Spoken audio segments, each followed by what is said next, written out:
இங்க பாருங்க முடிய பாருங்க செதறது. இங்க வாங்க அடி வாங்கிட்டு போங்க. இங்க வாங்க. பிடி சார் இருக்காரா? எப்படா டைரி மில்க் எடுத்து போறது?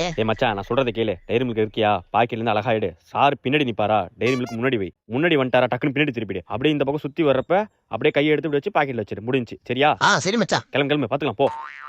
நில்லே செக் பண்ணோம். செக் பண்ணிக்கோங்க சார். மேஜிக் டைரி மில்க் கோப்பம் போன நான் எப்படா ரோஸ் எடுத்து போறது? சார பத்தியா? நெல்லு கிளம்பு. பேன் பாக்கெட் மட்டும் தான் செக் பண்றாரு, மேல் பாக்கெட் செக் பண்ணல. அப்ப நீ என்ன பண்ற? ரோஸ் எடுத்து மேல் பாக்கெட்ல வச்சுக்க. சரியா? இப்படியே வச்சுக்க. போ பயப்படாத போ. நில்லு செக் பண்ணோம். செக் பண்ணிக்கோங்க சார். என்ன பாக்கெட் உப்பி இருக்கு? ரோஸ் அடங்க போட்டு அடிக்கா. நீ டைரி மில்க் எடுத்து வந்தியா? எடுத்துட்டு வந்தியாவா? நான்லாம் யார்கிட்ட கொடுத்துட்டே வந்துட்டேன்டா. எப்படா? மீனா இங்க வா. சொல்லு ராஜ். நல்லா ஞாபகம் வச்சுக்க. படிக்கிற வயசுல எனக்கு படிப்பு தான் முக்கியம். இந்த காதல் கத்துட்டா எனக்கு முக்கியம் இல்ல. எங்க வீட்டுல என்ன அப்படி வளர்க்கல. இப்பைக்கு நான் நல்லா படிச்சு நல்ல வேலைக்கு போய் எங்க அப்பா அம்மா பாத்துக்கணும்.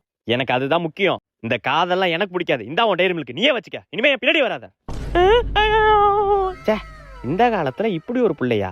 ராஜ் ரொம்ப நல்ல பையனா இருக்கானே. இப்ப அந்த பொண்ணை போய் கேட்கலாமா வேணாமா? வேணாம். அந்த பொண்ணுக்கு இதுவே பெருத்த அவமானம். ராஜ்